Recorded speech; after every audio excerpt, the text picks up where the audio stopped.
Assalamualaikum warahmatullahi wabarakatuh. Semangat pagi anak-anak. Kita bertemu kembali dalam acara yang sama. Jangan patah semangat walaupun belajar di rumah. Kita sudah lama belajar di rumah. Mudah-mudahan kalian tetap kondusif serta orang tua kalian ya. Baik anak-anak, sebelum belajar tentunya kalian sudah mengabsen. Terima kasih yang sudah mengabsen telah mengisi kegiatan sholat wajibnya, sholat sunat duhanya, dan kebaikan di hari ini. Selamat untuk kalian yang sudah bisa belajar melalui video ini. Walaupun dengan video ini mudah-mudahan kalian bisa memanfaatkannya. Dan bila anak-anak yang baru gabung ataupun baru membuka, baru masuk baru tahu bahwa ada video, silahkan kalian bisa buka video-video sebelum pembelajaran sebelumnya. Itu dia ada di alamat YouTube Bapak, itu ya. Boleh diklik Ruswan Wandi, itu alamatnya. Itu di sana ada semua video-video pembelajaran yang sebelumnya. Baik anak-anak, sebelum belajar kita baca surat Al-Fatihah. Bibarakatil Al-Fatihah. A'udzubillahi minasyaitonirrajim. Bismillahirrahmanirrahim. Alhamdulillahirabbil alamin. Arrahmanirrahim. Maliki yaumiddin. Iyyaka na'budu wa iyyaka nasta'in. Ihdinas siratal mustaqim. Siratal ladzina an'amta 'alaihim ghairil maghdubi 'alaihim waladdallin. Rabbighfirli. Amin. Allahumma shalli ala sayyidina Muhammad wa ala ali sayyidina Muhammad. Allahumma shalli ala sayyidina Muhammad wa ala ali sayyidina Muhammad. Allahumma shalli ala sayyidina Muhammad wa ala ali sayyidina Muhammad. Kita awali pembelajaran dengan doa dan baca sholawat. Semoga pembelajaran kita lancar dan kita diberikan pemahaman ilmu oleh Allah Subhanahu wa taala. Amin ya rabbal alamin. Selanjutnya tetap berperilaku hidup bersih dan sehat. Bapak tidak akan bosan-bosan menyampaikan cuci tangan, sering cuci tangan menggunakan sabun dan air yang mengalir. Itu salah satu syarat untuk menjaga kesehatan kalian ya. Dan jangan lupa baca doanya sebelum cuci tangan ya. Kalian tentunya sudah hafal. Lagu kebangsaan Indonesia Raya. Silakan kalian baca nyanyikan lagu Indonesia Raya dengan penuh hikmat. Nah, kita akan belajar selanjutnya. Nah, kita akan masuk di tema 1, subtema 3, maaf. Ayo selamatkan hewan dan tumbuhan. Kalian bisa buka di buku tematik halaman 110-111. Tahukah kamu harimau Sumatera, orang utan dari Kalimantan, atau badak bercula satu dari ujung kulon? Hewan-hewan tersebut merupakan jenis hewan Indonesia yang dilindungi karena langka. Apa yang menyebabkan hewan tersebut menjadi langka? Ayo kita pelajari. Nah, coba kalian amati dari 2 gambar ini, perhatikan dan jawab nanti pertanyaan di bawah ini. Gambar yang pertama itu ada tumbuhan ya, hutan ya, ditumbuhi oleh tumbuhan yang hijau, banyak tumbuhan hijau. Sedangkan gambar yang kedua adalah perkotaan.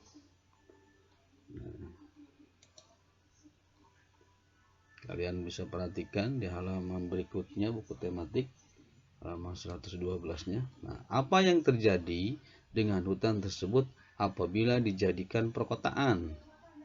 Seandainya hutan yang lebat dijadikan perkotaan, apa yang akan terjadi? Yang kedua, bagaimana dengan nasib hewan-hewan yang hidup di hutan kalau hutannya dijadikan perkotaan? Nah, di mana hewan-hewan tersebut akan tinggal jika hutan telah musnah? Kalau tidak ada hewan-hewan yang ada di hutan, itu akan kemana? Yang keempat, bagaimana pengaruh terhadap kehidupan manusia jika seluruh pohon dan semua hutan di bumi habis. Nah, tentunya ekosistem keseimbangan alam ini harus tetap terjaga. Silahkan kalian nanti bisa dijawab di akhir pembelajaran ini ya. Baik, selanjutnya ayo selamatkan hewan dan tumbuhan. Kita selamatkan. Nah, di sini ada teks bacaan. Kalian juga bisa dibuka di halaman berikutnya. Ayo lestarikan hewan dan tumbuhan langka di Indonesia. Indonesia merupakan negara kepulauan yang kaya akan beragam jenis hewan dan tumbuhan. Setiap pulau di Indonesia memiliki hewan yang unik dan menjadi ciri khusus pulau tersebut. Salah satunya komodo di Kepulauan Nusa Tenggara Timur merupakan salah satu contoh hewan langka yang dilindungi oleh dunia internasional. Pulau Komodo secara resmi diakui sebagai salah satu dari 7 keajaiban dunia. Pulau ini menjadi sebuah taman nasional yang dikagumi oleh masyarakat dunia. Taman nasional banyak terdapat di Indonesia, seperti Taman Nasional Tanjung Puting di Kalimantan yang melindungi orangutan. Tujuannya dibuat Taman Nasional adalah untuk melestarikan hewan dan tumbuhan yang semakin berkurang jumlahnya. Bertambahnya jumlah penduduk menjadi penyebab utama berkurangnya hutan tempat hidup hewan-hewan tersebut. Pembangunan gedung dan perumahan menjadi penyebab menyingkirnya hewan tersebut dari habitat aslinya. Perubahan liar mengakibatkan hewan tersebut berada di ambang kemusnahan. Ada kata habitat. Nah, kalian coba pahami, habitat itu adalah tempat tinggal hewan ya, tempat tinggal asli hewannya. Kalau di hutan berarti di hutan, kalau ada yang di air. Baik, kita lanjutkan anak-anak. Kita masuk di hewan dan tumbuhan yang terancam punah. Yang pertama orangutan ya. Kenal dengan ini? Nah, ini ya gambar orangutan. Dia adalah orangutan yang paling ganteng gitu. Sedang memandang ya. Jangan terlalu dipandang, nanti bisa cemburu kalian. Orangutan hidup di Pulau Sumatera dan Kalimantan, termasuk dalam jajaran hewan yang terancam punah. Habitat orangutan berada di hutan hujan tropis daratan rendah. Orangutan merupakan hewan pemakan buah-buahan dan pemakan telur hingga vertebrata kecil. Selanjutnya ada badak bercula satu. Nah, ini badak ini berasal dari ujung kulon atau dari di Pulau Jawa ya. Badak bercula satu ini sesuai dengan namanya hanya bisa ditemui di Pulau Jawa, Indonesia. Populasi badak Jawa semakin menurun akibat susahnya hewan ini untuk berkembang biak dan usia hidup hanya sekitar 80 tahun. Ternyata tak hanya spesies badak saja yang terancam punah, badak Sumatera juga masuk dalam kategori critically endangered sejak tahun 1996. Anoa, nah hewan anoa ini, ini anoa. Ya. Anoa merupakan hewan endemik Pulau Sulawesi yang memiliki 2 macam spesies, yaitu anoa dataran rendah dan anoa pegunungan. Ancaman kepunahan ini terjadi karena kebiasaan masyarakat sekitar yang memburunya untuk dikonsumsi hingga diambil bagian kulit dan tanduknya. Hewan langka ini hidup di dalam hutan sehingga anoa tidak bisa menjadi hewan ternak meski memiliki kesamaan dengan hewan kerbau. Burung cendrawasih. Nah, ini burung cendrawasih ya. Hewan langka berasal dari Papua ini hanya bisa kamu temukan di pulau paling timur Indonesia. Karakteristik utama burung ini adalah warna bulunya yang cerah dan menarik perhatian seperti kuning, hijau, merah, dan biru. Saking cantiknya, burung surga ini bahkan menjadi komoditas perdagangan sehingga cendrawasih menjadi sasaran pemburu liar. Itu Nah, ini komodo, yang ini komodo. Nah, komodo itu ya. Salah satu hewan langka yang dilindungi Indonesia adalah komodo. Komodo merupakan kadar tertinggi dan terbesar di dunia karena memiliki panjang hingga mencapai 3 meter. Panjang sekali ya. Habitat komodo di alam bebas telah menurun akibat ragamnya aktivitas manusia sehingga hewan ini termasuk spesies rentan terhadap kepunahan. Habitat utama komodo berasal di Pulau Komodo, Rinca, Flores, Giri Motang, dan Giri Dasami. Baik, selanjutnya ada 6 kura-kura leher ular rote. Ini kura-kuranya.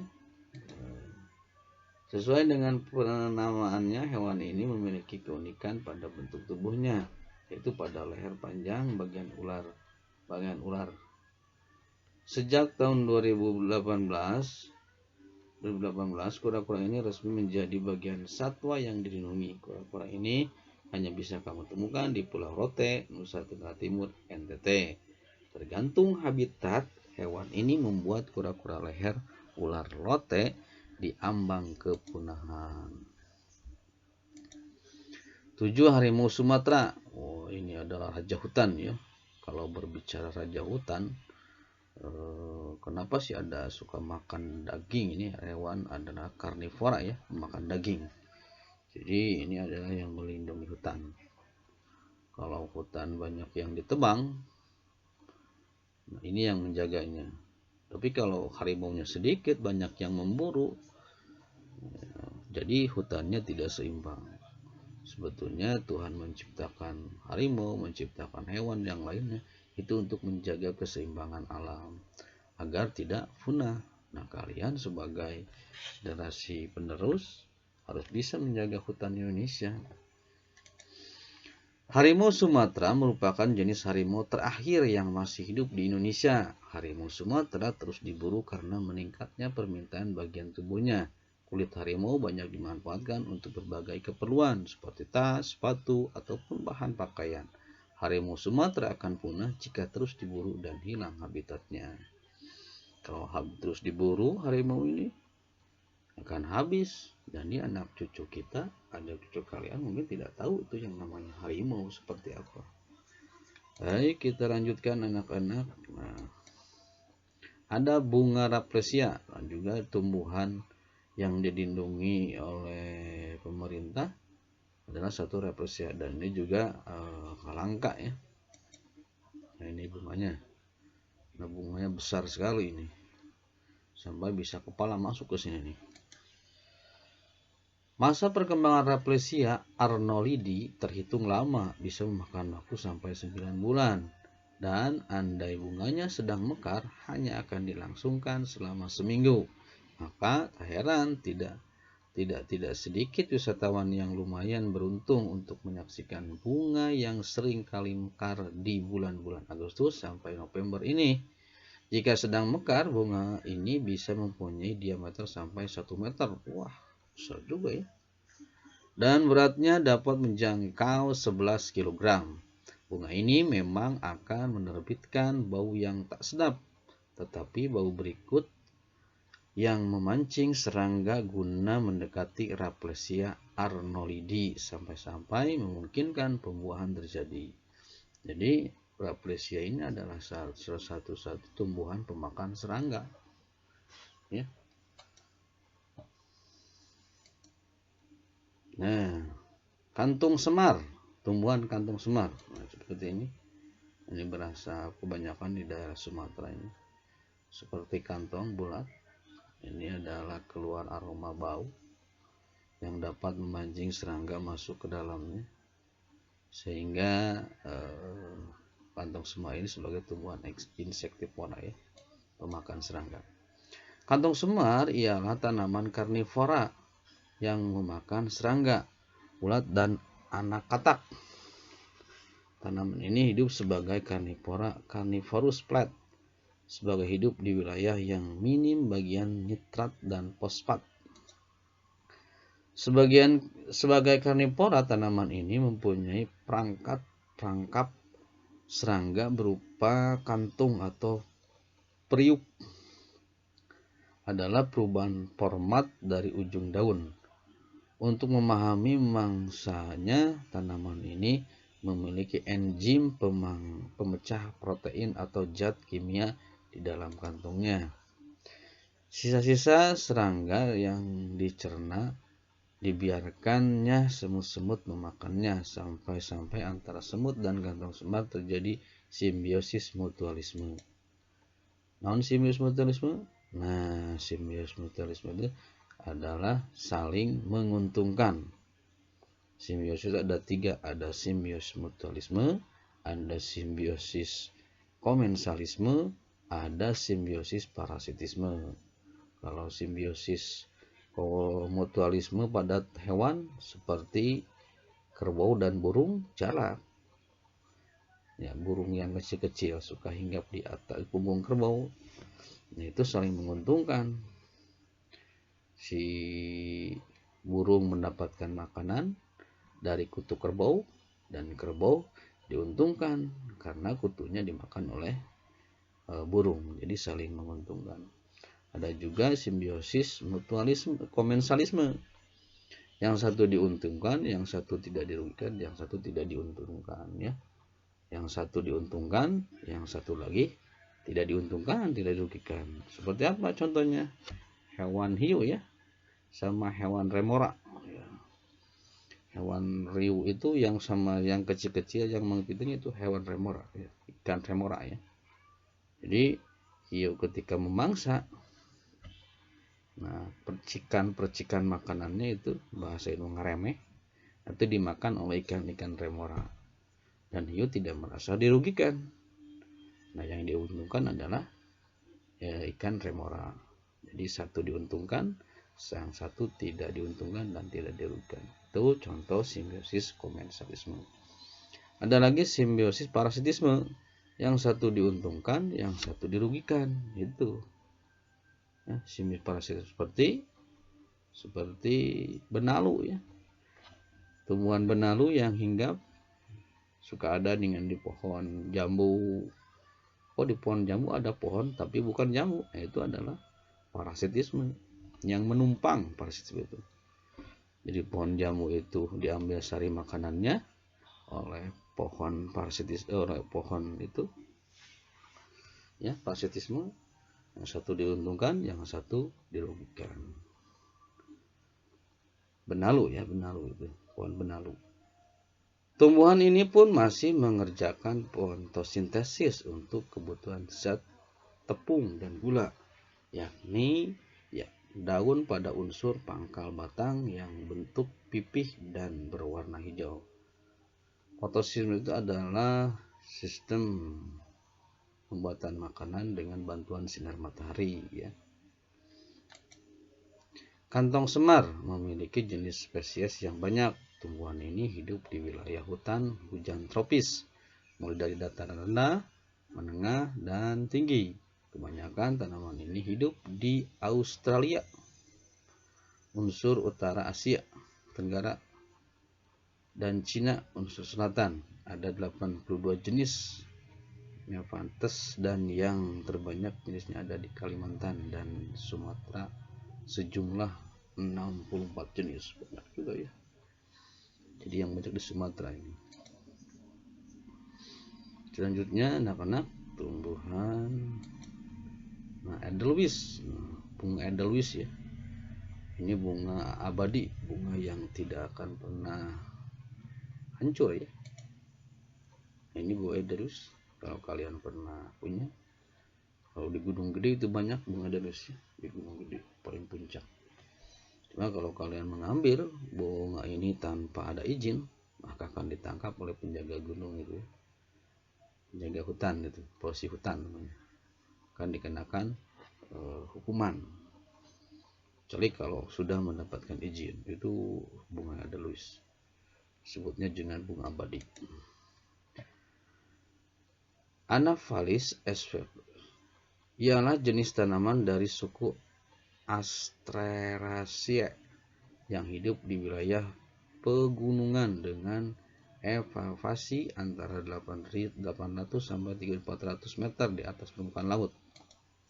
Tumbuhan ini dikenal sebagai bunga abadi sebab sangat duratif dan tidak gampang rusak. Sampai-sampai orang menyebutnya sebagai Edelweiss yang mengacu pada nama tanaman Letopodium alfinum Cash yang berasal dari pegunungan di Eropa. Penyebaran khususnya di Asia Tenggara dan Selatan sejumlah 110 jenis. Di Asia Tenggara tergolong New Guinea ada 6 jenis Anaphalis yaitu Javanica, Lobster dan seterusnya ya. Hararese di bahasa batur. Jarin enggak apa-apa lah. Maxima, Piscida, Helifigi dan Aphacanis.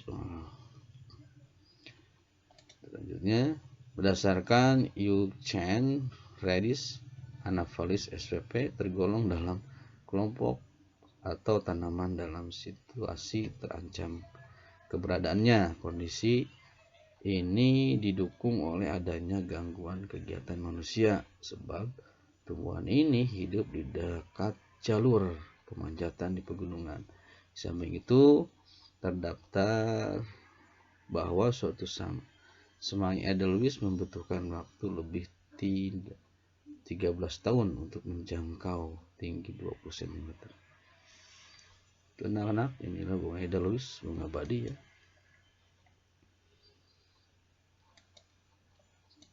Baik, bunga bangkai atau suweg.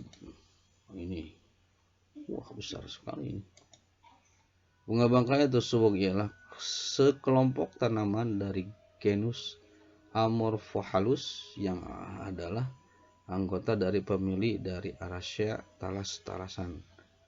Jenis yang sangat dikenal dari bunga bangkai Amorphohalus ialah bunga bangkai raksasa atau suweg raksasa atau Titan arum yang memiliki nama latin Amorphohalus titanum dan Amorphohalus gigas atau Sumatra gen Amorphohalus. Amorphohalus titanum memegang ekor sebagai bunga dengan struktur perbungaan tertinggi di dunia. Disusul Amorphohalus gigas di urutan kedua. Nah, terima kasih anak-anak. Oke, pembelajaran kali ini Bapak cukup sekian sebagai wawasan saja bahwa ada tumbuhan dan hewan langka yang dilindungi. Ternyata di Indonesia banyak sekali.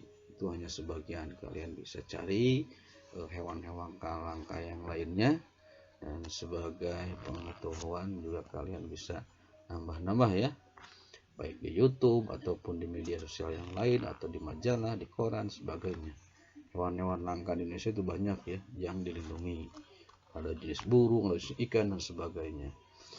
Baik anak-anak, dan untuk tugas tadi yang sudah Bapak berikan di